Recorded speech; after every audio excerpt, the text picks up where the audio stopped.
Anda mengatakan jangan mendikte Tuhan. Loh, yang mengatakan tadi di awal Yesus tidak mengakui dirinya Tuhan karena takut jangan sampai salib itu tidak terjadi. Kalau Yesus tidak mengakui dan tidak mengajarkan dirinya Tuhan,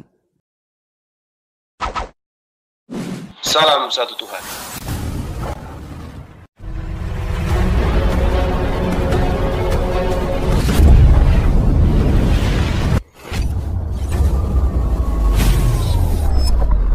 Pengantar ini singkat, para sahabat. dukung semua ya sahabat-sahabat kita, channel Densa News Muslim. Di like, di subscribe, di share sebanyak mungkin. Untuk supaya mencegah sahabat-sahabat kita di luar sana tidak terpengaruh terhadap pemurtadan. Semoga Allah memberikan selalu sikap istiqamah. Salam satu Tuhan, Allahu Akbar. Anda lah yang mendikte Tuhan itu. Makanya kemudian kami umat Islam diingatkan, ya ayuhan nasu kulu mimma fil ardi halalan tayyiba wa la tattabi'u khutuwati syaitan innahu lakum aduwwum mubin. Setan itu adalah musuh yang nyata, jangan kau ikuti langkah-langkahnya. Ini sekarang kalau saya tanya kepada saudara, ya, Yesus tidak mengajarkan dirinya adalah Tuhan. Dia datang bukan atas kehendaknya sendiri karena itulah dia bukan Tuhan. Dia tidak datang atas kehendaknya. Sedangkan yang dikatakan Tuhan itu maha berkehendak. Tak ada sedikit pun yang terjadi di atas muka bumi ini tanpa kehendak sang Tuhan. Yesus mengaku, aku datang bukan atas kehendakku. Dengan demikian Yesus bukan Tuhan. Yang menuhankan Yesus adalah orang yang otaknya ungu kehitam-hitaman. Bagaimana mungkin Anda mengatakan Yesus tidak mengaku Tuhan? Karena kalau dia mengaku Tuhan nanti penyaliban itu terjadi. Kita tidak bisa mendikte Tuhan. Yesus itu tidak kemudian datang mengajarkan dirinya Tuhan. Tidak sama seperti nabi yang lain. Yesus itu adalah begini dan begitu. Itu makanya Yesus tidak mengaku Tuhan. Lalu dari mana ilmunya Anda menganggap Yesus itu Tuhan? Itu siapa yang ngajarin? Yang ngajarin Yesus itu Tuhan kepada Anda itu sopo? Yesus tidak mengajarkan dirinya Tuhan. Anda muncul menuhankan Yesus. Yang ngajarin siapa? Yang ngajarin siapa? Yesus sendiri tidak pernah mengajarkan dirinya. Kalau di Al-Quran, ya wa isqalallahu ya Isa bin Maryam, a'anta qulta linnas. Apakah engkau yang mengajarkan kepada manusia Kristen, sembahlah aku selain daripada Allah? Yesus tidak pernah mengatakan itu. Yohanes 12:49. Aku tidak berkata-kata dari diriku sendiri. Apa yang aku katakan adalah apa yang diperintahkan untuk aku katakan dan aku sampaikan. Yesus tidak pernah mengatakan dirinya Tuhan. Anda hanya seorang Kristen yang hidup tahun 2000 tahun setelahnya mengajarkan Yesus itu adalah Tuhan. Anda ini iblis. Yesus sendiri tidak pernah mengajarkan dirinya bahwa akulah Tuhan, akulah pencipta langit dan bumi. Anda yang mengajarkan itu. Kenapa? Al-Quran mengatakan wa kanal kafiru ala rabbihi zahira. Sesungguhnya orang-orang kafir itu adalah penolong-penolong setan di dalam durhaka kepada Tuhannya. Yesus tidak mengajarkan aku adalah Tuhan. Alasannya karena dia takut jangan sampai dia tidak disalib. Tuhan kok takut? Sedangkan Anda muncul kemudian mengatakan di depan saya, depan kami nih, Yesus itu ketika dia datang dia tidak mengajarkan dirinya Tuhan, tetapi dia itu adalah Tuhan itu sendiri. Nah sekarang muncul pertanyaan, yang mengajarkan menyembah kepada selain Tuhan itu setan. Mohon maaf nih saya katakan begitu. Berarti Anda betul yang dikatakan Al-Quran. Anda adalah wakil setan di dalam menyesatkan umat manusia. Mohon maaf, saya harus jujur mengatakan itu. Nah sekarang Anda coba telah diri Anda sendiri. Berpikir, cuci muka dulu, gosok gigi, duduk yang tenang, bikin kopi campur masako, pikirkan perkataan sendiri. Tadi saya berkata ketika Yesus itu datang, Yesus tidak mengakui dirinya Tuhan. Tapi kenapa saya sekarang menuhankan Yesus? Siapa saya ini? Jangan-jangan saya gila. Saya dengan mulutku mengatakan, Yesus sendiri tidak pernah mengaku dirinya Tuhan. Tapi hari ini saya menuhankan Yesus. Waras tidak saya ini? Coba Anda pikirkan itu dulu, renungkan itu dulu. Masuk ke kamar mandi, cuci muka, jangan lupa bersihkan wajahnya pakai rinso, sikat gigi pakai sangsil, habis itu duduk renungkan apa yang Anda ucapkan barusan. Anda lebih pantas dituhankan oleh orang Kristen karena Anda mampu kemudian menjadikan anaknya orang menjadi Tuhan. Ya gitulah ya, Bang siapa namanya ini? Pang Wing. Kalau Pang Wing jangan-jangan Anda jemaatnya pendeta Dede Lulu. Yang kemarin itu yang emosian. Ya, belajar lagi Pak. Belajar. Gunakan akal ini. Ini harta yang paling berharga yang kita punya. Yaitu akal. Kalau akal sudah mati, tai sapi pun bisa Anda sembah. Silakan. Iya, iya.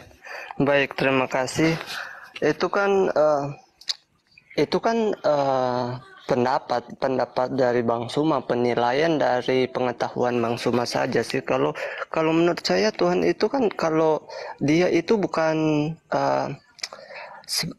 tidak tinggi hati, maksudnya tidak, kalau dia sudah Tuhan tidak perlu dia untuk menyerukan oh ini saya Tuhan, tetapi itu kewajiban memang kalau kita tahu dia Tuhan ya harus kita sembah dia, tidak perlu dia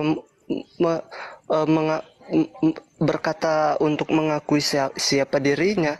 Semua orang juga tahu siapa dia, itu sifat Tuhan itu. Dan waktu kita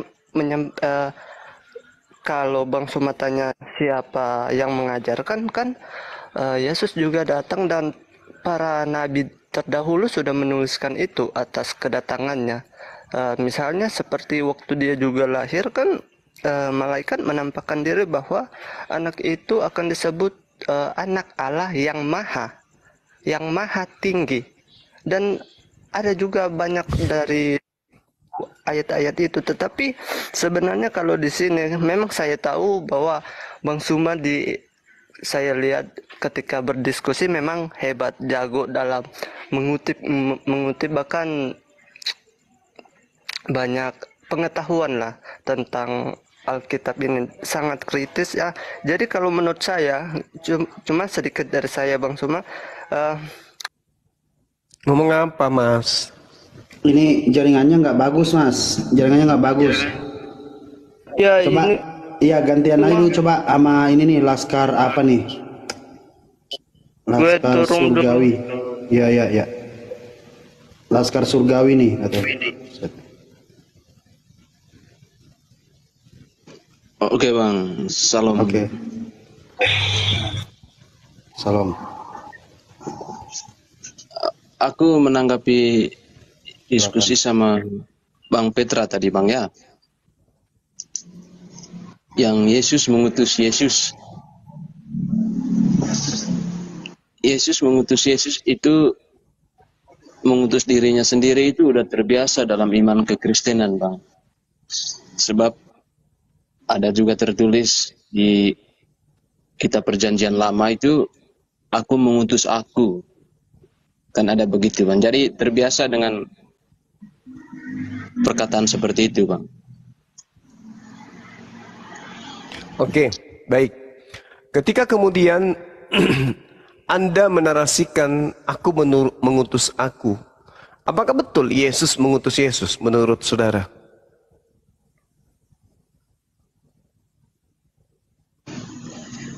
Iya Bang, terima kasih. Persona iman kekristenan begini Bang. Kalau aku mengutus aku, kita harus percaya dengan kitab suci seperti itu, karena itu yang tertulis. Kalau nggak mau percaya, ya jangan dari Kristen, kan begitu. Kita harus percaya karena itu yang tertulis. Jadi bukan. jika Abang yang saya tanya tentang Yesusnya, apakah menurut saudara betul Yesus mengutus Yesus? Oke Bang, boleh saya ilustrasikan saja cara jelasnya Bang? Ya, maksudnya dijawab dulu, betul tidak Yesus mengutus Yesus? Betul.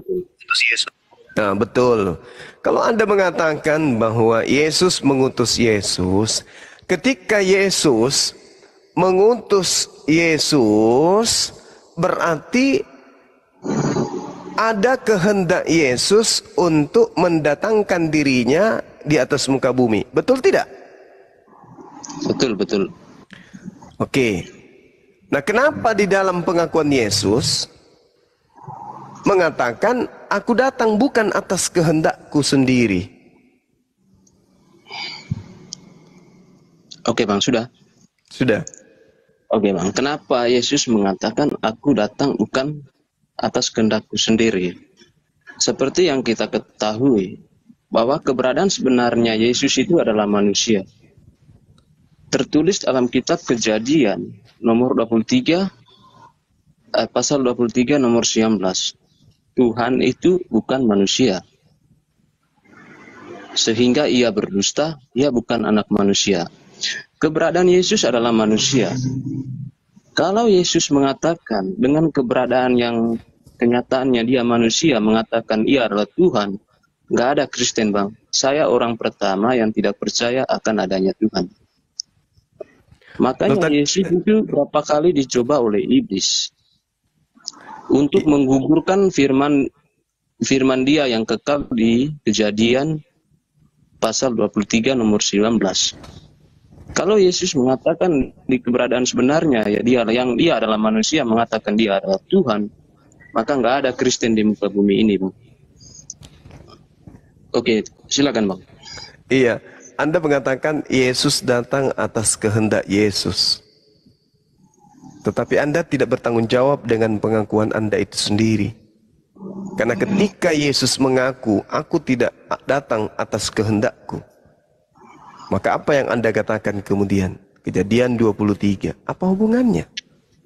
Kalau Tuhan bukan manusia, tetapi Yesus manusia, berarti Yesus bukan Tuhan. Kan itu poinnya.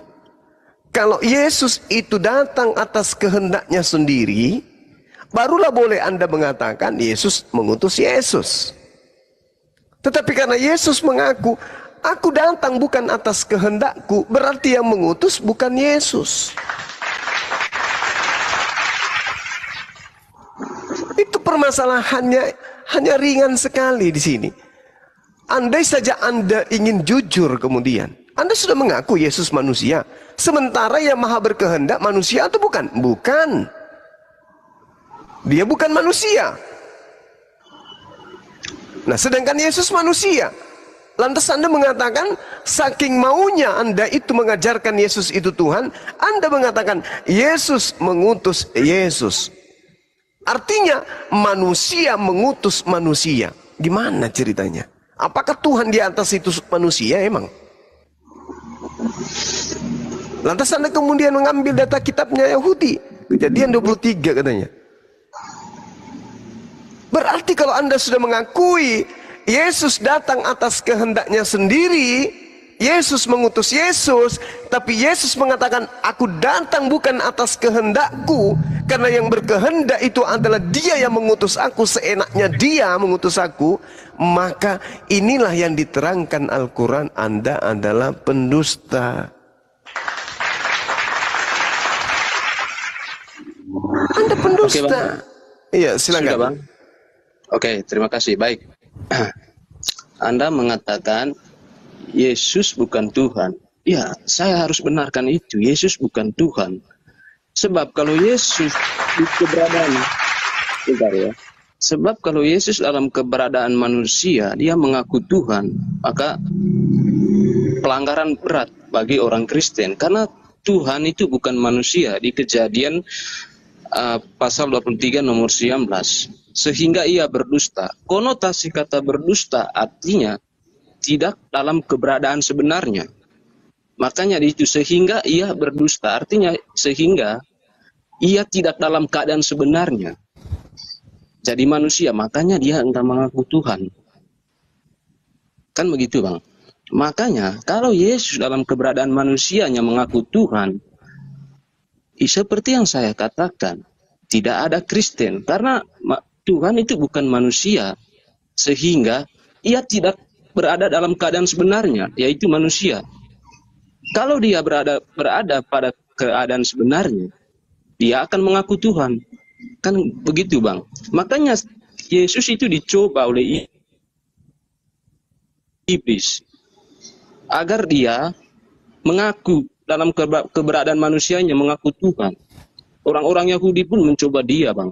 Tapi dia tahu ini hanya akal-akalan dari orang Yahudi dan iblis agar firman Kejadian pasal 23 nomor 19 itu gugur. Kira-kira begitu Bang. Oke, baik. Jadi menurut saudara, Yesus dalam keadaan yang sebenarnya itu apa? Manusia atau Tuhan? Nah, Yesus dalam keberadaan sebenarnya adalah bukan manusia. Hingga ia berdusta, saya ganti kata berdusta dengan konotasi lain, hingga ia tidak berada dalam keadaan sebenarnya sebagai manusia. Makanya ia tidak mengaku Tuhan. Saya minta penegasan. Yesus dalam keadaan yang sebenar-benarnya Yesus manusia atau Tuhan pencipta langit dan bumi? Iya Bang. Oke. Di Kejadian 23 nomor 19 itu kan diterangkan lebih awal Bang. Tuhan bukan manusia. Itu keadaan sebenarnya. Makanya ia berdusta. Oke. Makanya berarti keadaan yang sebenarnya Yesus itu adalah Tuhan. Iya, Tuhan. Pencipta langit dan bumi. Keadaan sebenarnya Tuhan bukan manusia, Bang. Iya, saya tahu. Manusianya itu kan di dunia.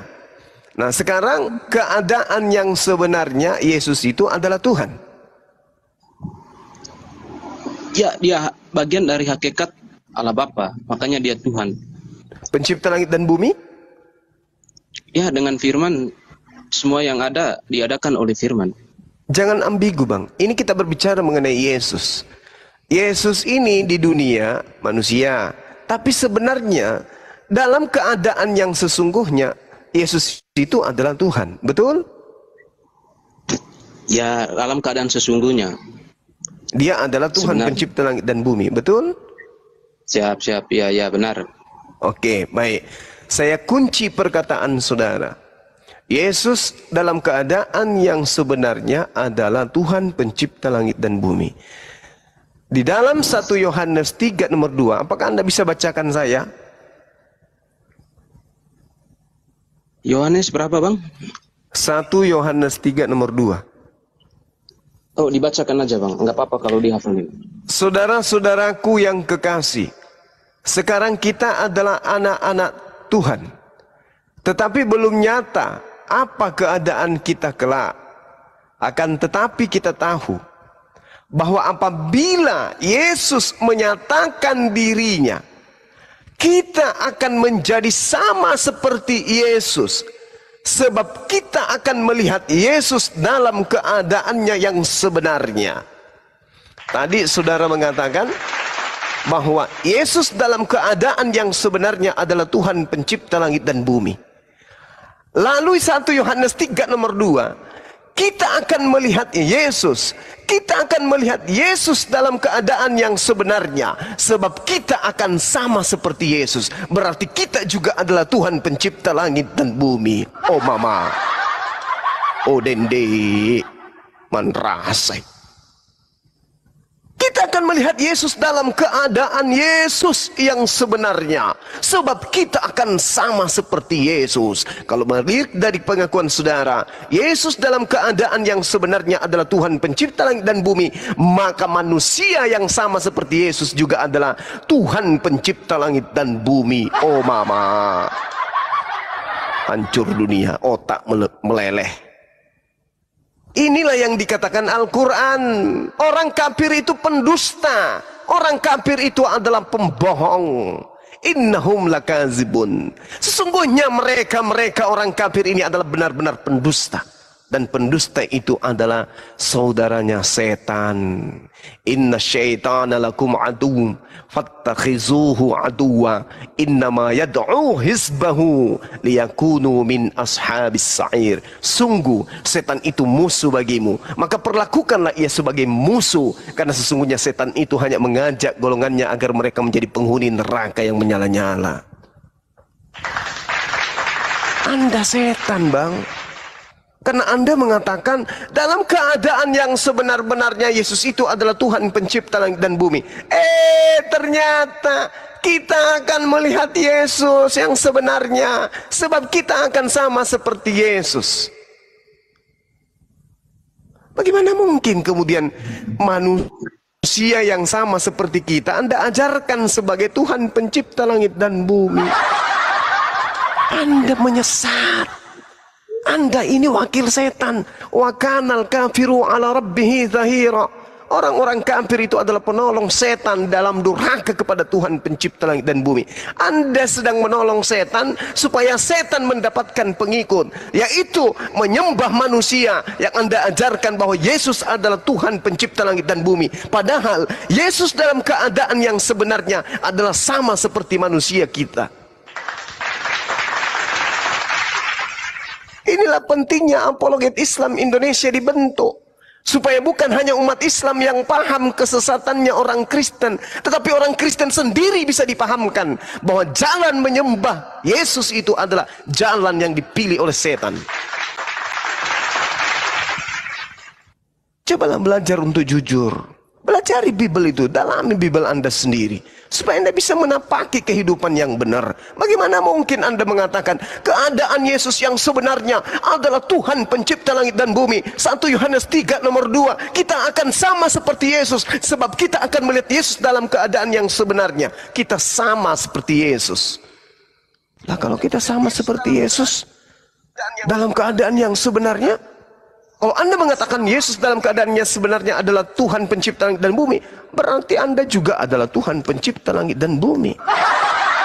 Ini saya menjelaskan ini, Bang Laskar, ini setannya semua pukul kepala. Waduh, Bang Suma buka aib kita. Aduh, Bang Suma buka kedok kita. Hancur pasukan kita bernama Laskar Kristus.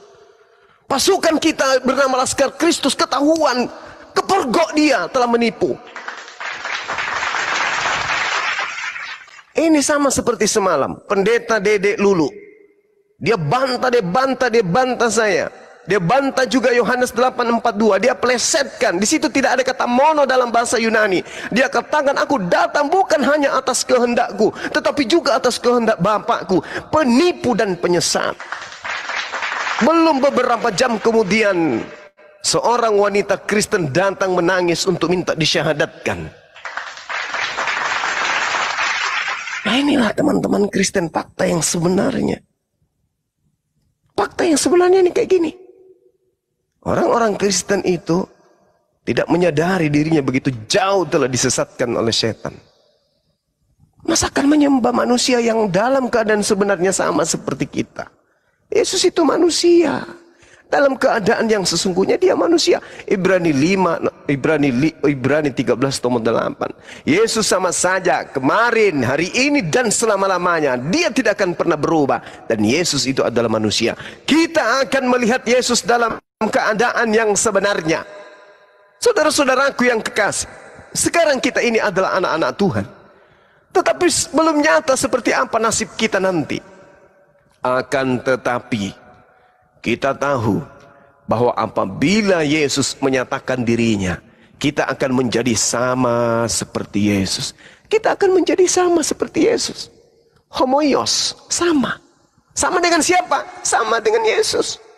Dalam keadaan Yesus itu seperti manusia, ya, seperti manusia. Karena tidak mungkin kemudian kita ini Tuhan. Maka keadaan Yesus yang sebenarnya adalah bukan Tuhan. Karena dia bukan Tuhan, yuk tinggalkan penyembahan terhadap makhluk yang bukan Tuhan. Demikian. Oke, baik ya. Sudah. Jadi begini ya Bang, yang saya tanggap dari narasi Abang ya. Yesus akan menyatakan dirinya yang sebenarnya, dan kita akan melihat kenyataan yang sebenarnya keberadaan Yesus itu. Gimana caranya Bang untuk kita melihat keberadaan sebenarnya Yesus? Makanya Yesus berkata, kamu harus ditetaskan lagi Bang Juma, atau kamu harus dilahirkan kembali. Sebab Yesus berkata dalam Yohanes pasal 3 nomor 5, aku berkata kepadamu Bang Juma, sesungguhnya jika seseorang tidak dilahirkan dari air atau roh, ia tidak dapat masuk ke dalam kerajaan Allah. Kamu harus dilahirkan kembali Bang Juma, agar kamu bisa melihat keadaan sebenarnya. Karena dengan melakukan persekutuan dengan roh, hanya dengan roh itu kita melihat keberadaan sebenarnya. Makanya dia tekankan, kamu harus dilahirkan kembali. Rupanya kenapa, kata Nikodemus, kenapa saya harus dilahirkan kembali Tuhan? Sebab apa yang lahir dari daging adalah daging. Apa yang dilahirkan dari roh adalah roh. Yang lahir dari daging akan menjadi daging, daging menjadi mayat, mayat menjadi tanah. Tidak demikian dengan roh, kata Tuhan Yesus. Kita buktikan apakah narasi dari Tuhan Yesus ini benar. Kita buktikan orang yang lahir dari daging menjadi daging, daging menjadi mayat dan menjadi tanah. Itulah natur manusia pada umumnya yang keturunan Adam. Kita lihat kemanusiaan yang keturunan dari roh, bangkit lagi, Pak. Dia mati bangkit lagi. Makanya dia mengatakan kepada Nikodemus, Nikodemus, kamu harus ditetaskan lagi, harus dilahirkan kembali. Jikalau kamu tidak dilahirkan kembali, tidak melakukan persekutuan dengan persekutuan Tuhan, sesungguhnya kamu tidak akan melihat keberadaan sebenarnya Tuhan itu sendiri. Tidak masuk dalam kerajaan Allah, Bang, tapi masuk ke dalam tanah. Karena hanya berlaku persekutuan dengan Tuhan itu adalah roh, Bang. Makanya Yesus berdebat keras dengan Nikodemus. Kira-kira begitu, Bang. Untuk melihat keadaan sebenarnya Tuhan itu kita harus melakukan persekutuan dengan roh, bukan dengan daging. Daging itu akan menjadi mayat, mayat menjadi tanah. Kembali tidak akan mengenal Tuhan. Makanya dalam Yohanes pasal 4 nomor yang 23, Yesus berkata, kamu menyembah apa yang kamu tidak kenal. Kami menyembah apa yang kami kenal. Makanya itu harus ditetaskan ulang. Biar bisa kita lahir kembali dengan roh. Karena hanya dengan roh kita dapat melihat yang sebenarnya. Demikian Bang, silakan. Baik, kalau saya terlahir kembali, saya terlahir jadi roh, berarti sama seperti Yesus. Yesus juga roh. Gitu maksudnya. Atau ini hanya obat kuping untuk menggunakan trik baru. Setelah trik yang awal ketahuan, sekarang Anda ingin menggunakan trik yang baru. Anda harus terlahir kembali. Oke, kalau saya terlahir kembali, sama saja kan? Saya akan sama seperti Yesus kan? Yesus Anda katakan dalam keadaan yang sebenarnya adalah Tuhan pencipta langit dan bumi. Bang Suma harus terlahir kembali supaya Bang Suma juga menjadi Tuhan pencipta langit dan bumi. Apa-apaan ini? Anda mau menggunakan trik seperti apa lagi? Sedangkan kalau kita berbicara mengenai Yesus, Anda lihat di dalam kitab Anda sendiri yang tadi, 1 Yohanes 3 nomor 2. Kita akan sama seperti Yesus. Apabila ia menyatakan dirinya, kita akan sama seperti dia. Sebab kita akan melihat dia dalam keadaan yang sebenarnya. Oh, dalam keadaan yang sebenarnya Yesus itu adalah Tuhan pencipta langit dan bumi. Dan kita akan sama. Kita juga menjadi Tuhan pencipta langit dan bumi. Anda keliru, Bung. Anda keliru. Orang yang akalnya tidak berfungsi mungkin bisa dikibulin dengan konsep seperti itu. Tapi orang yang berfungsi akalnya tidak akan mau. Dia akan mendudukkan dirinya sebagai manusia. Kita manusia, Bung. Kalau Anda mengatakan Yesus adalah Tuhan pencipta langit dan bumi, dan kita akan sama seperti Yesus, berarti kita juga Tuhan pencipta langit dan bumi. Ditertawakan sama ayam. Anda ditertawakan sama kambing. Bahkan ditertawakan sama monyet. Monyet semonyet-monyetnya masih punya akal. Nah, sekarang coba Anda baca di dalam kitab saudara sendiri 1 Korintus 15 nomor 28. Tetapi segala sesuatu telah ditaklukkan di bawah Kristus. Maka Kristus sendiri sebagai anak akan menaklukkan dirinya sendiri. Yeay.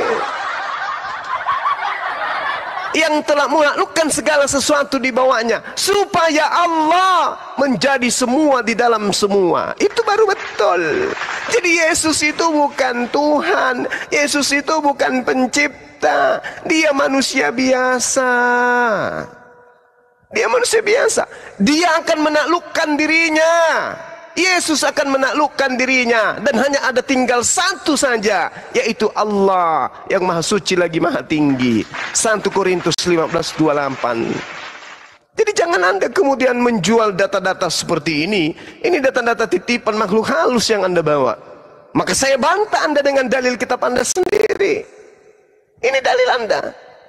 Bagaimana mungkin kemudian Anda bisa menyesatkan manusia yang berakal untuk menyembah kepada manusia yang bernama Yesus, di mana hakikat kemanusiaannya Yesus itu sama dengan hakikat kemanusiaan kita.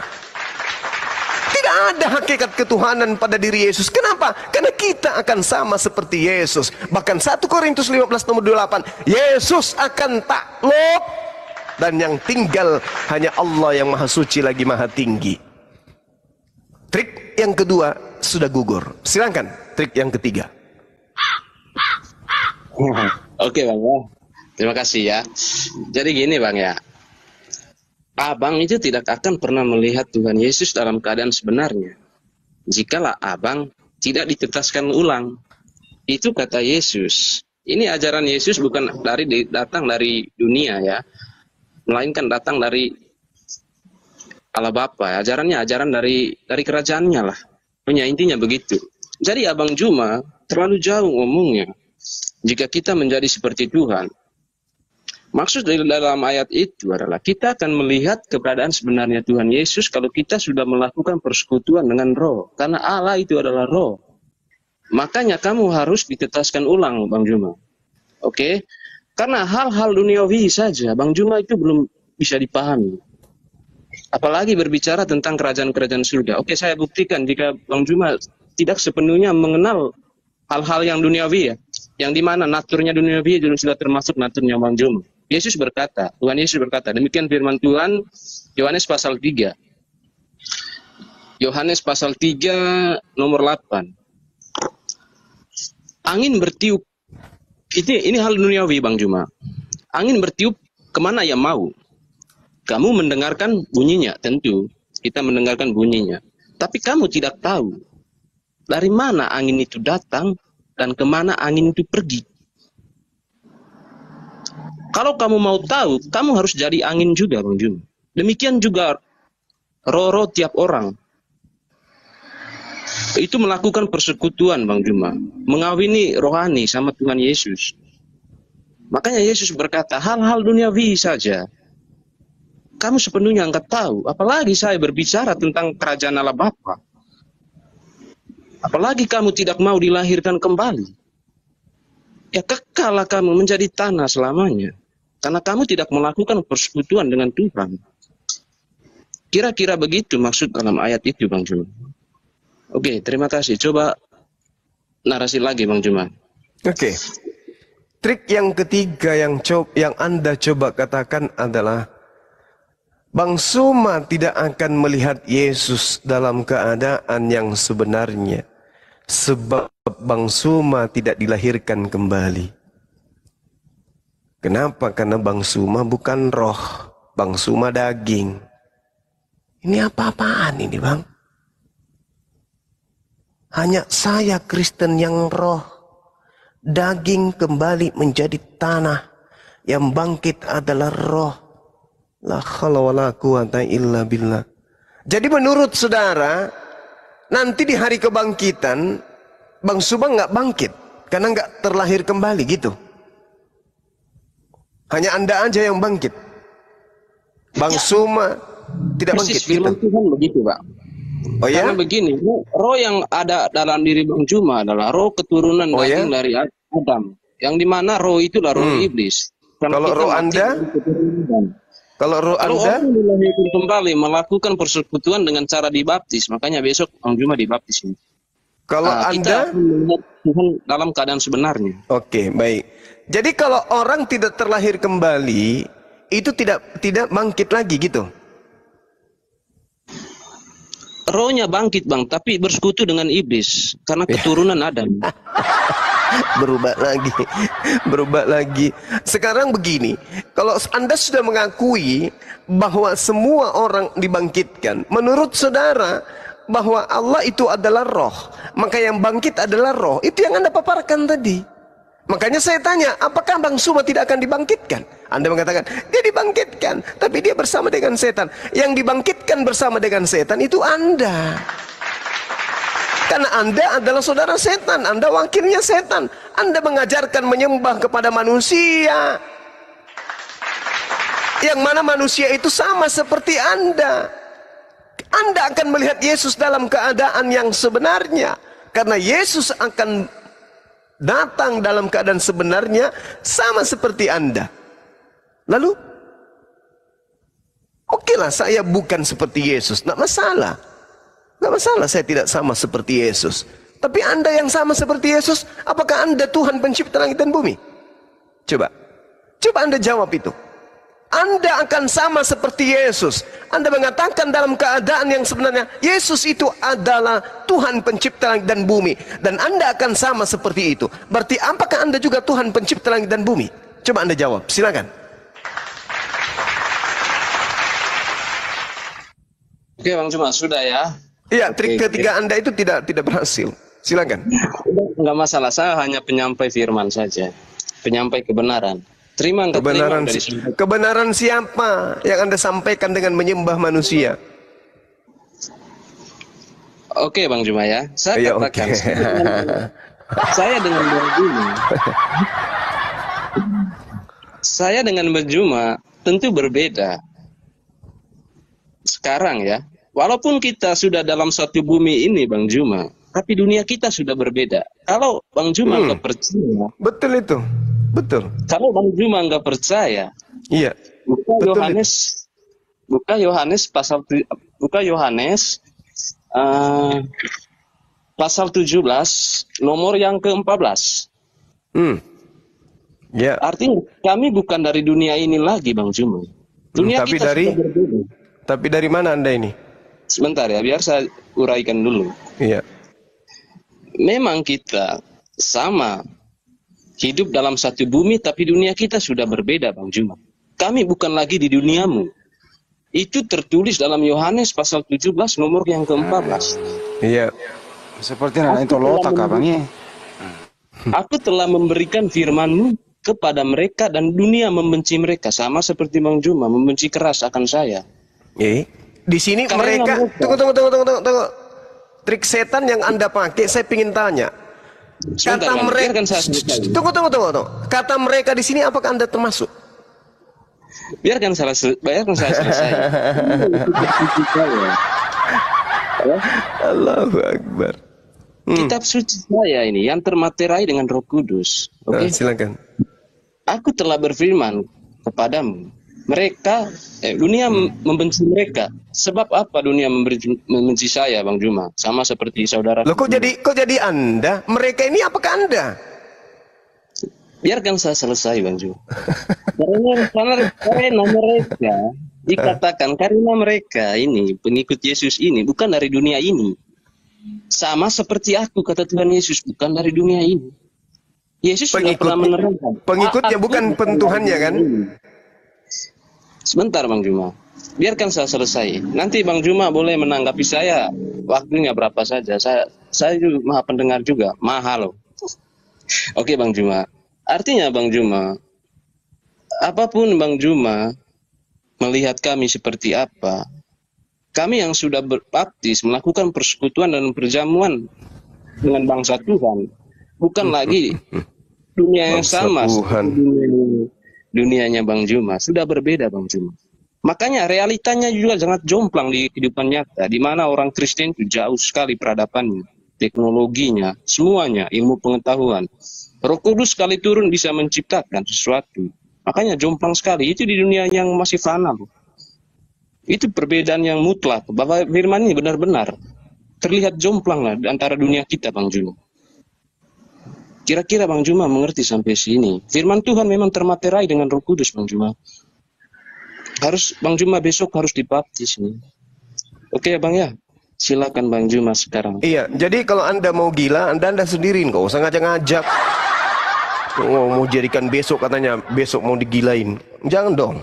Jadi gini Bung, ketika kemudian Anda mengatakan dunia kita berbeda, ya jelas dunia kita berbeda. Oh, situ penyembah manusia, pemakan babi Anda itu, pemakan guguk, pemakan monyet, pemakan asu, pemakan ulat, pemakan ular, pemakan biawak, pemakan pararang, penyembah manusia, penyembah roh-roh, penyembah makhluk halus. Beda kita. Dunia kita berbeda. Anda mengatakan Anda bangsa Tuhan. Yeay. Gimana ceritanya? Dunia kita berbeda. Jelas Anda makhluk halu. Masa Anda berasal dari bangsa Tuhan?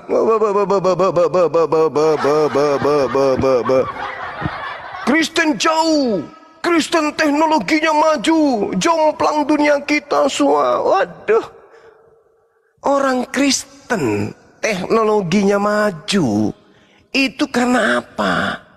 Karena Tuhan kami, bukan karena Yesus. Tuhan kami mengatakan ad-dunya sijanul mu'minin wa jannatul kafir. Surga dunia ini bagi kafir, maka Tuhan memberikan kemudahan untuk mendapatkan surganya kafir. Ini surga kalian. Kita sekarang berada di surganya Kristen. Jadi kalau Anda berkarya menemukan mobil, ya kami nggak usah. Tapi kami punya duit untuk beli. Silakan Anda berkarya di surga Anda. Bikin HP yang paling mahal, bikin HP yang paling canggih, kami tinggal beli. Apalagi yang Anda akan bikin? Pesawat, kami tinggal beli. Ini surga Anda, Anda yang menguasai, silakan. Tapi hanya sebatas duniawi. Ad-dunya sijanul mu'min wa jannatul kafir. Tapi nanti setelah kehidupan berikutnya, Anda menjadi penghuni neraka. Innal ladzina kafaru min ahlil kitabi wal musyrikina fi nari jahannam khalidina fiha ulaika hum syarrul bariyah. Dunia kita berbeda. Di dunia ini Anda hebat. Hebat di dunia. Anda yang membikin senjata, Anda yang membuat nuklir, Anda yang membuat bom, Anda yang membuat peluru, Anda yang membuat pistol untuk Anda pakai membunuh. Anda yang menguasai dunia ini. Dunia kita berbeda. Tapi ketika berbicara mengenai ketuhanan, Anda penyembah manusia, kami bukan. Anda pemakan makanan yang diharamkan, kami tidak. Anda yang menghalalkan LGBT, kami kagak. Anda yang melanjutkan ajaran pagan, kami tidak. Memang dunia kita berbeda. Sekarang permasalahannya adalah ketika Anda membawa datanya, kitabnya orang-orang Romawi yang sedang menceritakan tentang Yesus. Yohanes 17 ini bercerita tentang Yesus dan Bani Israel. Bukan bercerita tentang orang Kristen Romawi. Ingat. Kristen pertama itu adalah Romawi, manusia najis, manusia kafir menurut ajaran Paulus. Galatia 2 nomor 14. Orang-orang yang tidak bersunat adalah orang yang hidup secara kafir. Kafir Anda itu menurut Al-Quran, kagak menurut kitab Anda sendiri. Orang yang tidak bersunat adalah orang yang hidup secara kafir. Bisakah orang yang hidup secara kafir itu masuk ke tempat yang suci? Bisakah orang yang najis, yang kafir itu masuk ke dalam tempat yang kudus?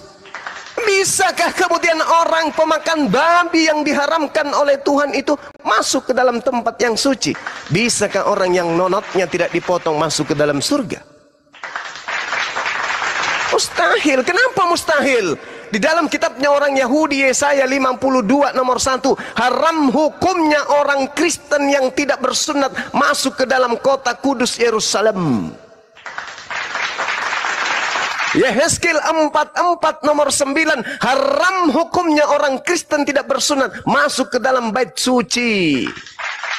Wahyu 21 nomor 27, haram hukumnya orang yang tidak bersunat masuk ke dalam surga. Gimana ceritanya Anda mau menghayal Yohanes 17 itu adalah Anda? Aku telah memberikan firman-Mu kepada mereka, dan mereka membenci, dunia membenci mereka karena mereka bukan dari dunia, sama seperti aku bukan darinya. Aku telah memberikan firman-Mu. Emang lu pikir kitab Lukas itu firman Yesus? Emang saudara pikir 14 surat Paulus itu firmannya Yesus? Emang saudara pikir kitab Markus, Yohanes dan seterusnya itu adalah firmannya Yesus? Yang Anda genggam setiap hari itu bukan firmannya Yesus. Firmannya Yesus itu adalah perkataan Yesus yang datang kepada Bani Israel jauh sebelum Kristen dijadikan sebagai agama resmi Kekaisaran Romawi. Belajar, Bung. Jadi ketika Yesus mengatakan, aku telah memberikan firman-Mu kepada mereka, mereka ini adalah murid-muridnya yang bersunat. Mereka ini adalah mereka yang menjalankan sabat.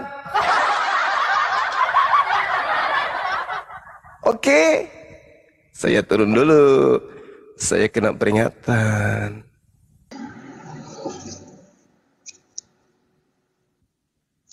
Oke Bang ya, saya lanjut.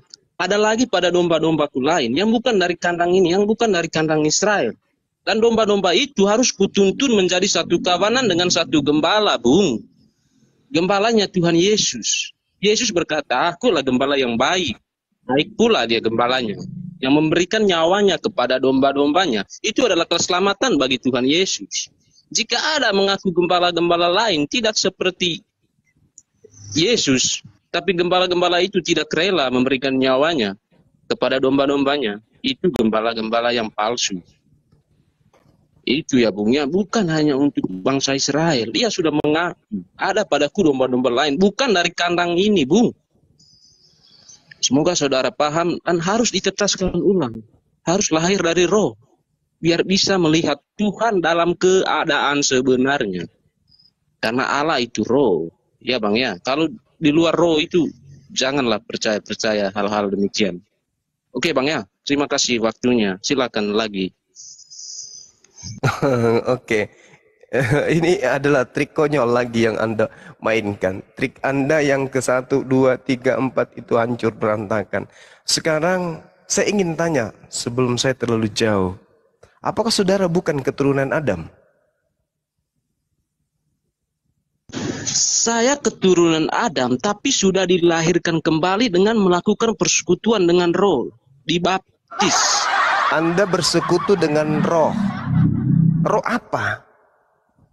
Roh Allah yang diajarkan Tuhan Yesus. Roh Allah. Roh Allah. Maksudnya roh Allah itu apa? Katakan.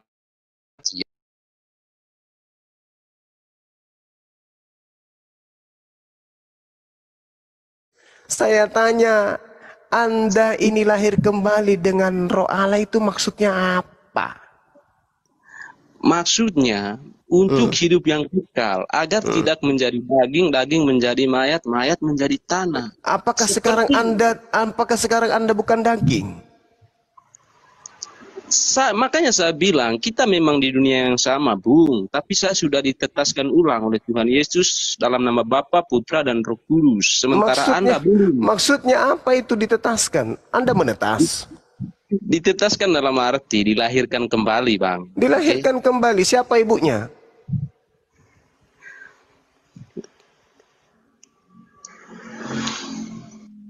Dilahirkan dari roh. Dilahirkan dari roh. Dilahirkan dari roh. Oke, dilahirkan dari roh. Dilahirkan dari roh. Emang roh ini pernah hamil? Kok jadi gini ya? Ya makanya trik Anda itu kuno, kampungan, bonyok aku bilang. Kan udah aku bilang tadi, trik Anda yang kelima ini akan membuat Anda bonyok.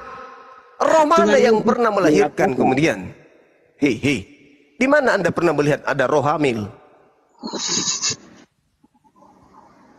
Bunda Maria mengandung Roh Kudus, Bung. Lah, iya, semua manusia mengandung roh. Kenapa Tapi Maria roh disebut keturunan Adam. kenapa kemudian Maria disebut mengandung roh yang suci? Untuk menepis tuduhan-tuduhan bahwa yang dikandung itu adalah anak haram. Maka dikatakanlah roh Iya, pintar. itu adalah roh suci. Terus apa hubungannya dengan ente? Hubungan dengan saya seperti yang dia katakan. Kamu harus dicetaskan ulang, Bung. Agar Kamu harus dapat dilahirkan masuk ulang. kerajaan Yang Allah. melahirkan Anda siapa?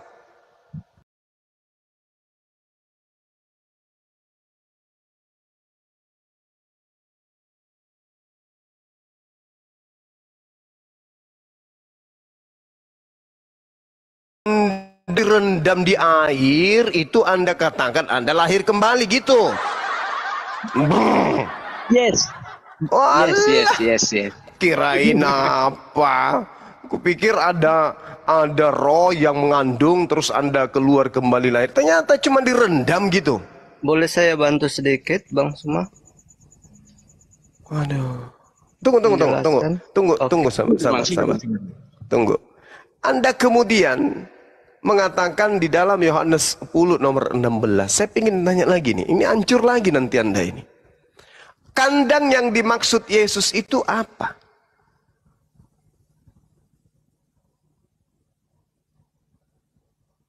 Karena domba identik dengan bangsa Israel. Nah, kandang yang dimaksud Yesus itu apa? Ada lagi Kandang yang domba. dimaksud Yesus adalah umat. Kandang yang dimaksud Yesus itu tempat. Yang bukan dari umat ini. Kandang yang dimaksud Yesus itu adalah tempat. Betul? Yes. Tempat yang dimaksud Yesus di situ adalah kota Yerusalem. Betul? Yes. Apakah di luar kota Yerusalem yang tidak pernah dijamah oleh Yesus pada saat itu juga ada terdapat keturunan Yakub? Ada? Itulah yang dimaksud domba yang di luar kandang, bukan ente, kucluk.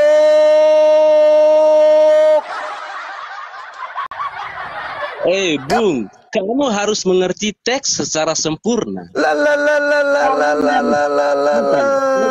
Domba yang ada di luar Yerusalem itulah yang dimaksud keturunan Bani Israel yang sudah tersebar ke seluruh penjuru bumi.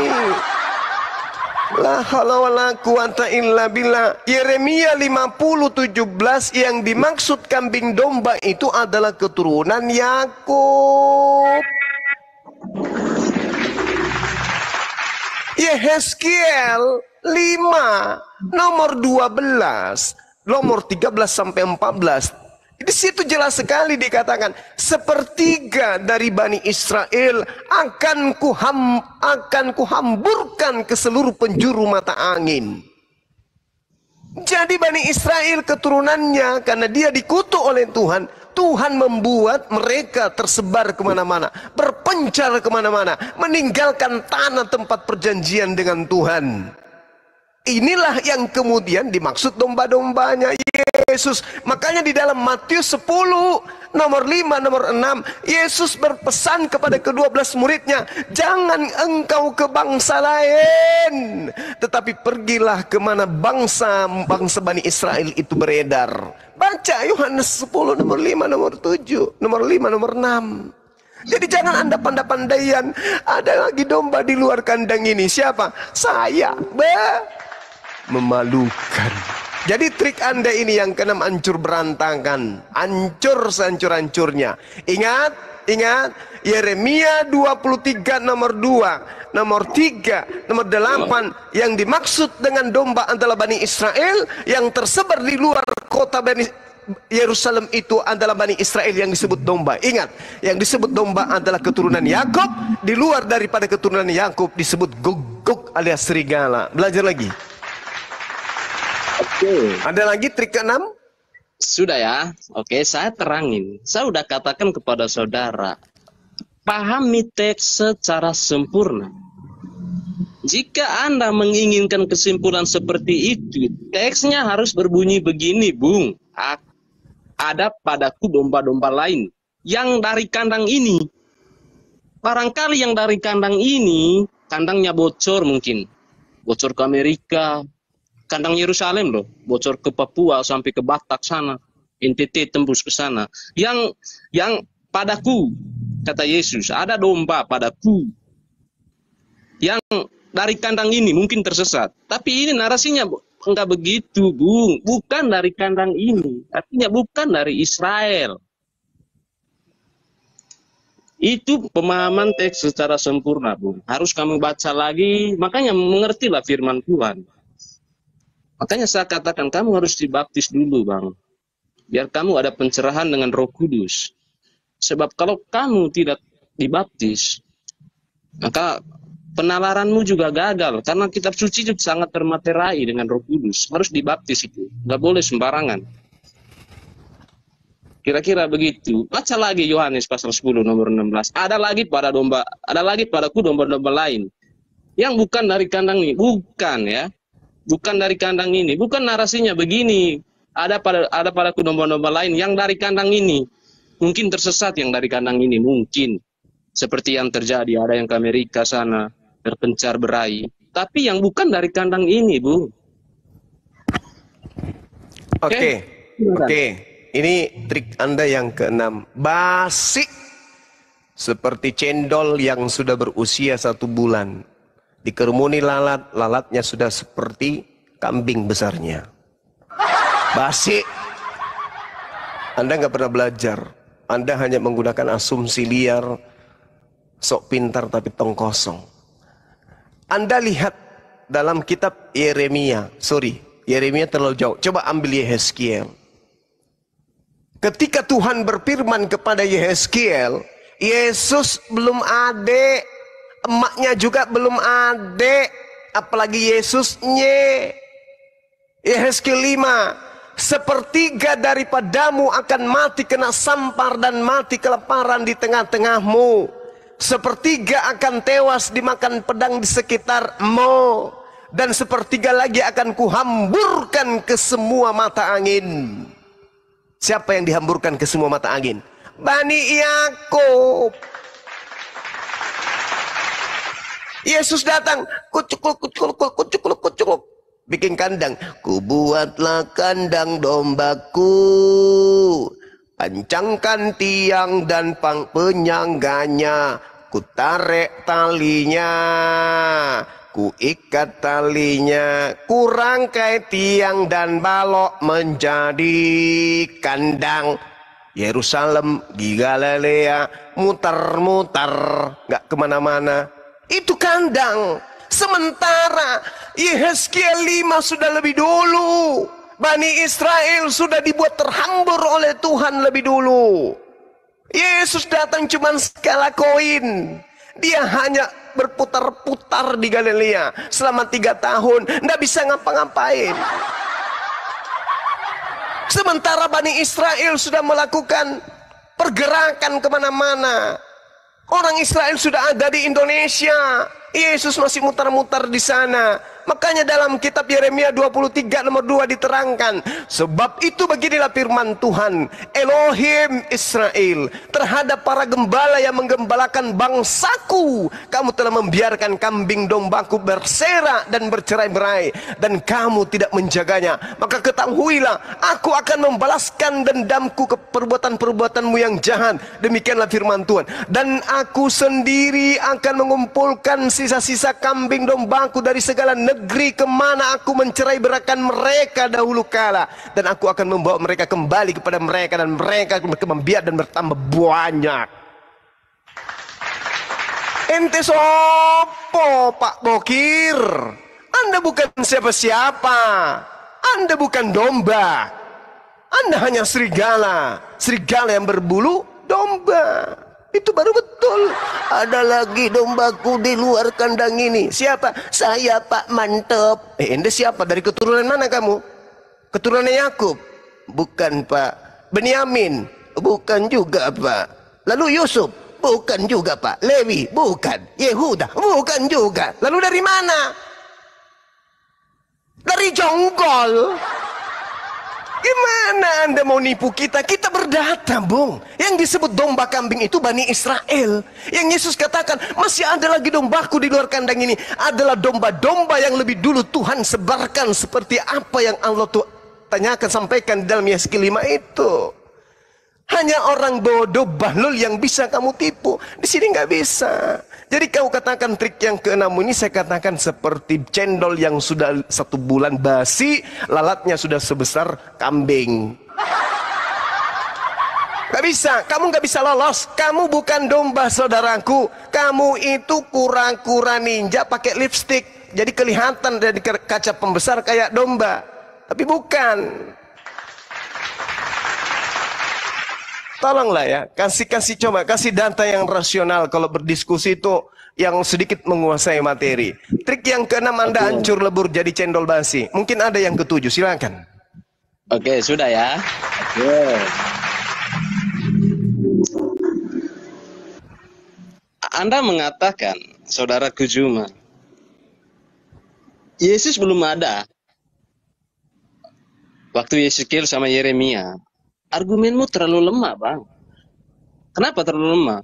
Baca Yohanes pasal 8 nomor 58. Sebelum Abraham, dia sudah ada. Apalagi tentang nabi-nabi seperti Yeskiel sama Yeremia. Sebelum Abraham sudah ada. Gugur juga argumenmu. Dan Anda juga mengatakan bahwa kami ini bukan domba-domba Yesus. Hanya Bani Israel. Israel itu bangsa pilihan Tuhan, Bung. Domba-domba yang mengikuti Yesus adalah domba-domba yang melakukan persekutuan dengan Yesus. Pengikut Yesus. Yesus mengatakan, aku mengenal dombaku. Dombaku mengenal aku. Jadi Yesus itu mengenal siapa pengikutnya. Siapa yang percaya kepada Yesus, dia itu Yesus itu kenal. Jadi gitu, Bu. Oke, silakan lagi. Apalagi? Trik keenam Anda ini udah basi.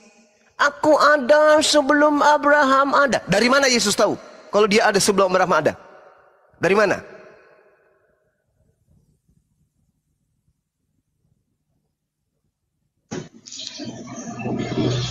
Tentunya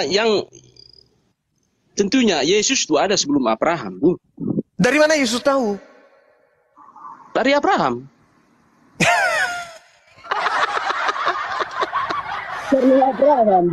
Karena Abraham dikonfirmasi oleh anak-anak Abraham mengenal Yesus. Dari mana Yesus tahu kalau dirinya ada sebelum Abraham ada? Dari mana dia tahu? Ya, Yesus sendiri yang mengatakan, bukan saya. Iya, dari mana? Dari mana Yesus tahu kalau dia ada sebelum Abraham ada? Ini Yesus sendiri yang katakan. Saya bukan. Bohong enggak dia tuh? Bohong enggak menurut saudara tuh? Tunjukkan mana bohongnya. Lah, dia lahir setelah dia ada setelah mamanya ngeden. Iya. Baru ada. Dari mulutnya sendiri ini, Bu. Iya, kan bohong tidak dia dengan mengatakan aku ada sebelum Abraham ada. Bohong tidak? Bukan kesaksian seperti yang disaksikan Salomo. Ini kesaksian dari dirinya sendiri. Iya, sekarang bohong tidak ketika dia mengatakan aku ada sebelum Abraham ada. Tidak berbohong. Tidak berbohong. Sekarang mana duluan Abraham dengan Maria? Abraham. Berarti Anda gila. Abraham lebih duluan daripada ibunya Maria. Oke, sekarang saya tanya kepada saudara. Duluan mana, tua mana antara Maria dengan anaknya Maria? Tua mana? Tua Maria lah. Berarti Anda stres. Berarti Anda gila berarti. Inilah yang Al-Quran katakan, Bung. Ini yang Al-Quran katakan. Wala yahmilunna athqalahum wa athqalam ma'al athqalihim. Ini yang Al-Quran katakan. Kamu memikul dosamu sendiri. Pada hari kiamat, kalian akan ditanya tentang kebohongan yang selalu kalian ada-adakan. Ini Al-Quran katakan. Wala yus'alunna yawmal qiyamah amma kanu yaftarun. Kalian akan ditanya tentang kebohongan-kebohongan yang Anda katakan ini. Aku ada sebelum Abraham ada. Keren.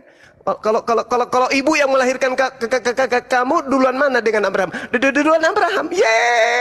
Pincang gepeng lu punya kepala. Lebih duluan Abraham daripada ibunya Yesus. Nah, sedangkan duluan mana? Tua mana Yesus dengan ibunya? Ya tua ibunya. Kalau Abraham lebih dulu daripada ibunya Yesus, dan ibunya Yesus lebih tua daripada Yesus, bagaimana mungkin Yesus ada sebelum Abraham ada, wahai kucluk? Hanya orang yang mau dibodohin sama wartawan surat kabar robek yang percaya tentang kabar berita itu. Nggak ada yang bisa. Kamu trikmu 1, 2, 3, 4, 5, 6, tengkurap semuanya. Tengkurap. Aku ada sebelum Abraham ada. Oh ya? Ibumu tua mana dengan Abraham? Tua Abraham. Lah kalau lu dengan ibumu tua mana? Tua ibu kulong. Lah, berarti ini teman saya sehat nggak ya? Coba periksa dagunya. Dagu Anda memang kayak dispenser panas dingin. Udah lanjut. Mudah-mudahan masih ada trik ke-7. Silakan. Oke, sudah ya. Lagi-lagi saya menyuruh Anda untuk dilahirkan kembali agar bisa berpikir tidak seperti cara berpikir manusia yang lahir dari daging. Ya, sebab naturnya orang yang dilahirkan dari daging, pikirannya seperti Anda. Oke. Makanya Anda nggak bisa mengerti firman Tuhan. Kiranya kamu percaya Musa, Bung. Saya bertanya kepada saudara, apakah yang ditulis Musa itu firman Tuhan apa dongeng? Silakan. Yang dituliskan Musa sudah pasti firman Tuhan. Tapi yang dikira kitabnya Musa sudah pasti bercampur dengan karangan dongeng manusia. Anda paham sampai sana? Ini trik ke-7 ya. Silakan. Oke, jikalau kamu percaya Musa menulis firman Tuhan, Tuhan Yesus berkata dalam Yohanes pasal 8 nomor yang ke-46. Demikian firman Tuhan. Sebab jikalau Bang Juma percaya kepada Musa, tentunya Bang Juma percaya kepada Yesus. Sebab apa yang ditulis Musa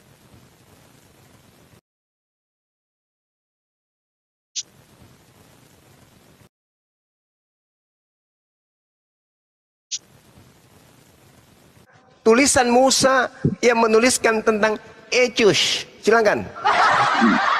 Di mana tertulis? Ulangan, bilangan, kekurangan, pembagian atau apa? Di mana ditulis tentang Yesus di kitabnya Musa? Tunjukkan. Sekarang, nggak pakai lama, nggak pakai rap. Lanjut. Oke, Anda sudah mengakui bahwa yang ditulis Musa adalah firman Tuhan. Saya tanya di mana kitabnya Musa? Di mana Musa menulis tentang Yesus? Musa.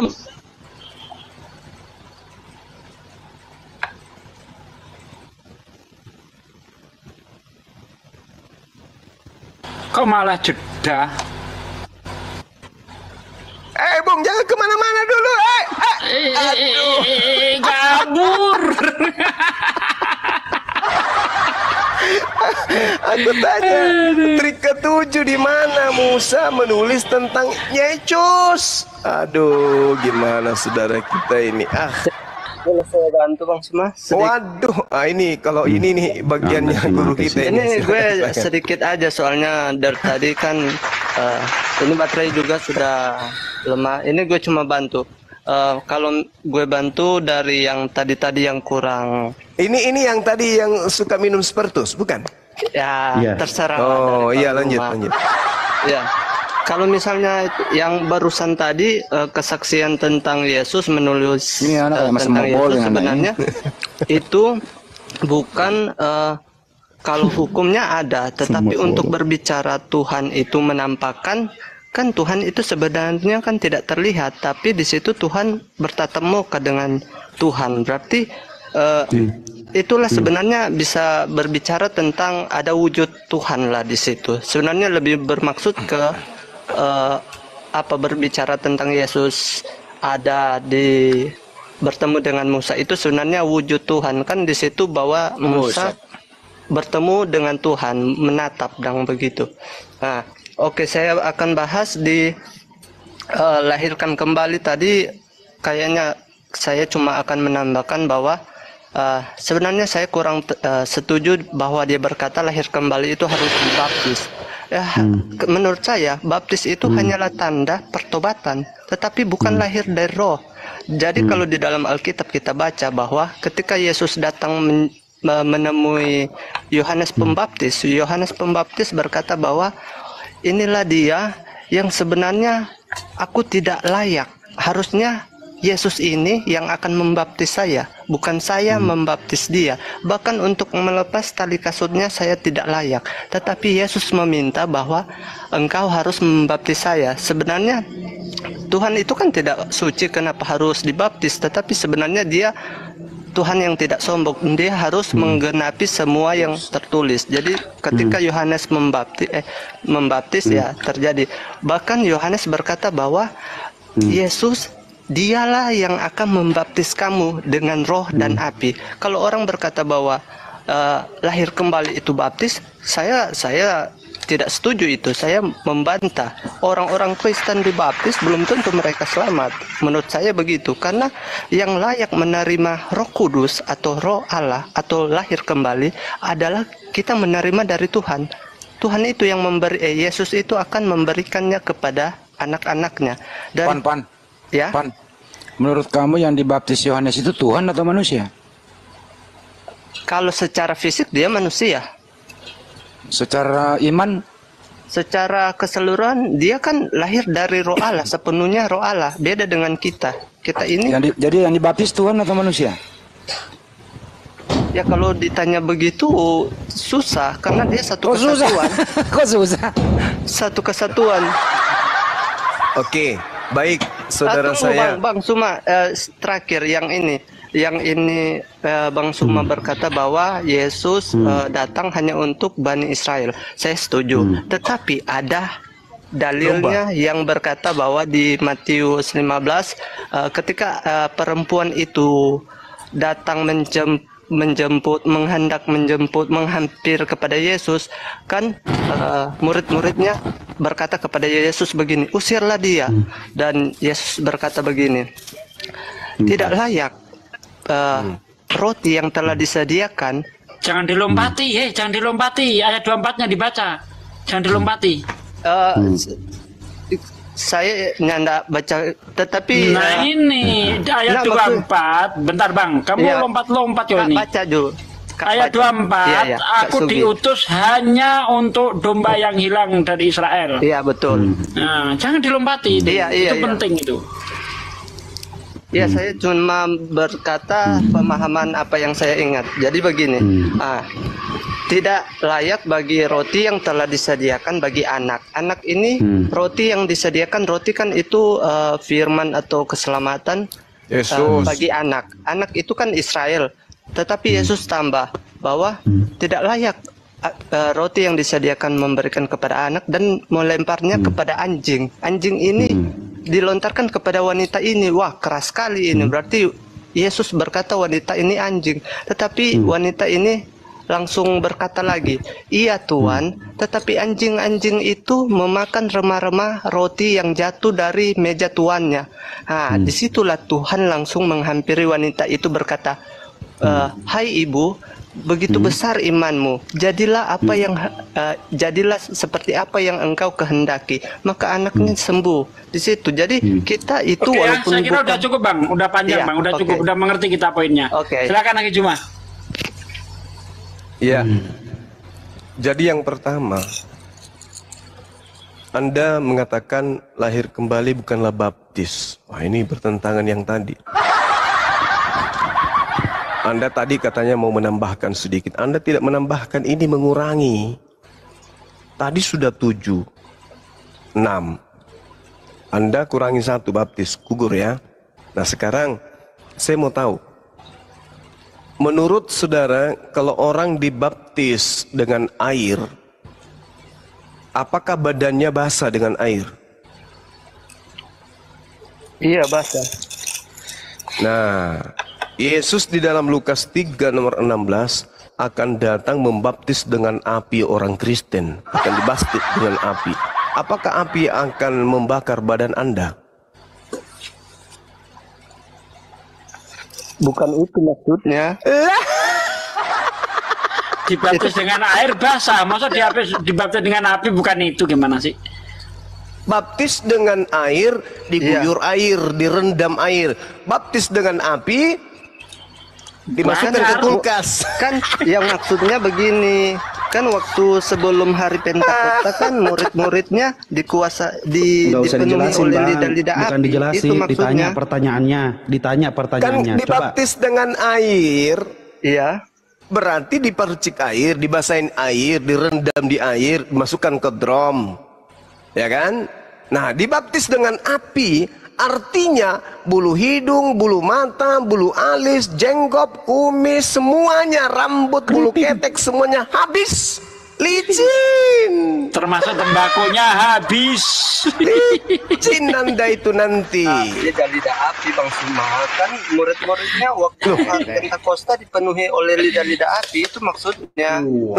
Ini dibaptis dengan air, dia dengan air, dibaptis dengan api, ya dibakar neraka. Markus 9 nomor 49. Semua Kristen akan digerami dengan api neraka.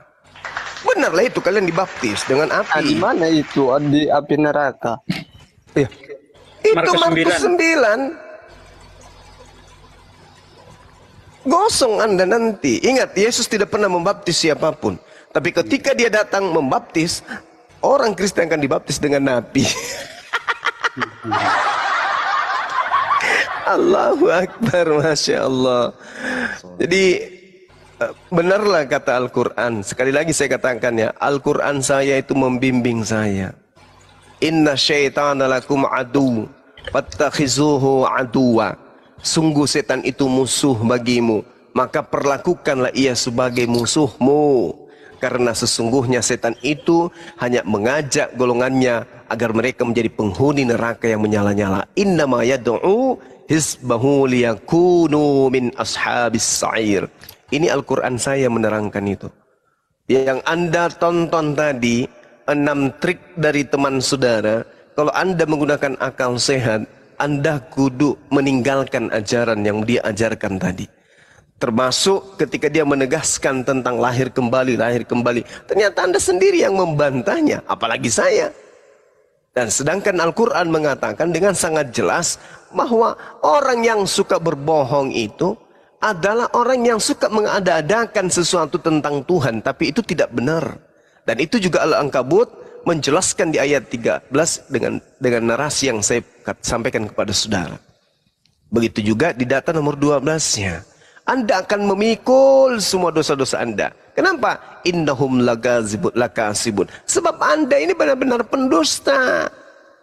Anda ini pendusta. Dibaptis dengan air, basah dengan air. Dibaptis dengan api, dibaptis dengan air cendol. Udahlah ya.